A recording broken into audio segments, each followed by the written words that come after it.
And here we are now with Barry Freed, also known as Abbie Hoffman. Thanks for coming back, Abbie. Oh, it's okay. You're in the neighborhood. It's a real treat. Well, we would like to now refer to your first appearance here as the Abbie Hoffman interview part 1. Part 1. And this will be part 2. And for those of you who missed part 1, they can stay tuned next week when we will rerun that fabulous part 1 interview. I can see it. I didn't see it. That's right. We'll all get to see I'll it. go home and see it. Yes, we'll all see it. So has anything happened to you legal-wise since we last saw you? No, I'm still turning in the wind, so to speak. It's being bargained about. Mm-hmm. Let's make a deal. That doesn't work. You bet your life. Because it is life, real life. I'm not supposed to laugh inside Okay, we want city to limits. allow that, right? One of the things that has kept a lot of us from laughing this week was the tragic loss of John Lennon. And Right. I remember, didn't you know John Lennon? Quite well. This is a story that I haven't told. I mean, they were calling me up like crazy, the media, and I just hung up because I didn't think I wanted to emote in public in a certain sense. But till you got here. But because well, I'm coming out of my grief, as we all should. Yeah. That's the one thing I wrote Yoko was the only thing I know about grief is that it passes. And but when I saw what the newspapers were writing and disc jockeys being interviewed for the 5th and 6th time and everything, and I realized there were floods of books coming out, I knew they wouldn't tell the one story that I would tell. I first met John about 1971 with Jerry Rubin, and he and Yoko made a distinct point to look us up before they met anybody in the United States, really. Mm-hmm. And they wanted to show they had a political side. They were very much involved in the defense of someone named Michael X, who was kind of a West Indian version of Malcolm X and was facing execution in one of the government properties. And they were involved in helping raise money for his trial and his defense. We had planned a number of political rallies, and specifically the Republican convention, which at that time was going to be in San Diego. This was 72.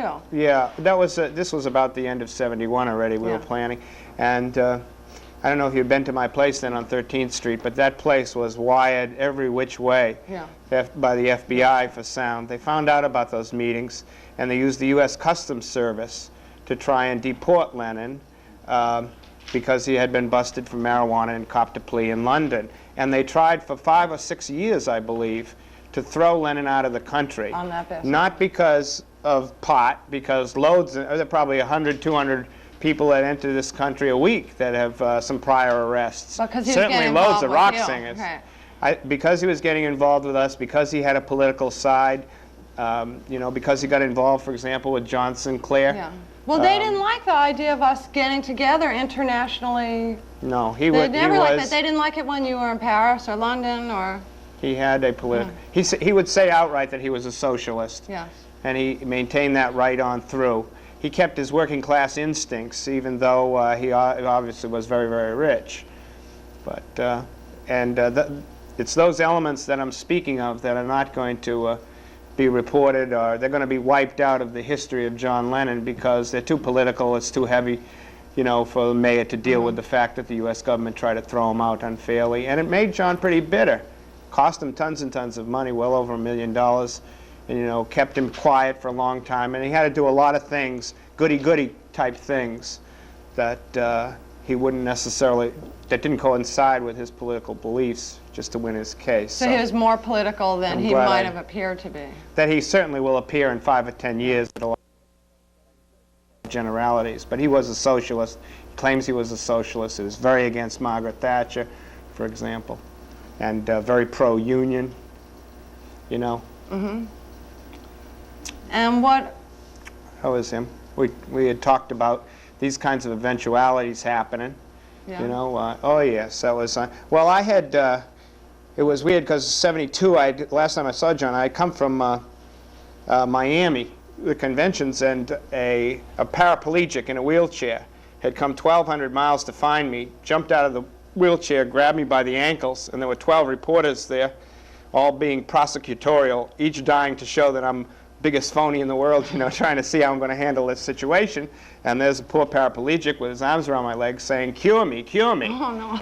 And I asked him if that had ever happened, and he had said everything happened to the Beatles, every possible thing. That was a common occurrence. Yeah, I'll bet. I think you have a magic power. I think TV has something to do with it. After all, this is a little magical, you know, whoop, I'm in your living room, you know, you didn't expect that. It's magic, but... That's true. Well, there was a lot of magic that went along with them, and I don't know, you know. It was a tragedy. It's unprecedented. I searched my mind. I asked Dave Bowie, other people. There's nothing like this has happened in the history of the world. Well, many other major rock stars have died. Died is different than being gunned down, assassinated, yeah, murdered. true, yeah. A cultural assassination. It's very, very unusual. Yeah, I can't think of anything as bad as this. So, right. And yeah, with Kennedy's, you kind of figure, even with a character like me, I mean, you're entered the political arena. You know, you're there, you're disruptive, you're challenging the status quo in a certain way. So, you know, people do happen to bump off people in that kind of turf. You know, it's but it was cultural. You think it was part of his working class background that kept him from having bodyguards? Yes, I think that. Well, I think the working class I think it was a very open personality. He loved walking around the streets. Yeah. Like it's a picture in my book. It shows us all walking down Second Avenue, quite openly. Well, he came to some newspaper parties, you know, where we all were, and Hell's Angels and everybody else. They had no fear at all. Yeah. Yeah, he rode the subway, took buses, whenever he could get away with it. Of course, it was very recognizable. Yeah. Well, I think the least where I would recognize him is how he last looked, without glasses and totally clean shaven, like in the People magazine cover. I don't think I would have recognized him looking the way he last looked. I think it's funny. It was sad. What would have happened? It was sad for me because I didn't see him. Of course, when I went underground, I didn't see him anymore. Right. The last time we had worked out a kind of direct action protest should the Customs Service and Immigration and Nixon at the time throw him away. Then I went underground, and it was very. I tried to call him a couple of times, but it's pretty hard getting through using another name, you know. Right. But when I came out, we all sort of came out the same moment in a certain way. What would have happened? This is going to be very hypothetical, and you can even not answer me if you want. What would have happened if this happened while you had been underground? Would you have done something? Did you consider? I just would have mourned quietly the way I did this time. I kept quiet 10 minutes. I was pretty surprised. Did you go to the bar? No. I was just afraid, you know. You get jumped in the streets. Yeah, I know. There's a firecracker, somebody jumps you from the back and says, "Don't worry, I'm a fan." You get, you don't know you don't know how to deal with it at all, you know. Do you feel at all? Certainly don't scribble the autograph as a personality? You must, obviously you do. Because it dies off, and things, you know, you kind of get back to normal in a certain sense.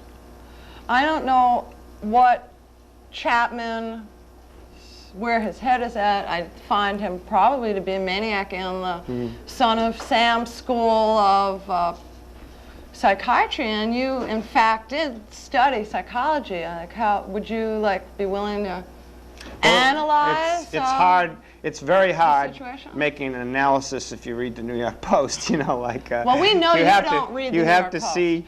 I look at the pictures. Okay. You have to see the. You know, you have to talk to the patient. Obviously, he's extremely disturbed, and I don't like the discussions around him. What I really object to a lot is the handgun control and capital punishment. Well, people calling up and talk shows and saying they ought to hang the guy, they ought to send him to the electric chair forever. Right. You know, that was not what Lennon was about. He was not about revenge, and it's not. Right. They can't find any evidence of that in any of his songs. It's terrible. The right wing. They should just let the doctors treat him, and they should shut up and go buy the posters and, hoard the albums and do whatever they're doing.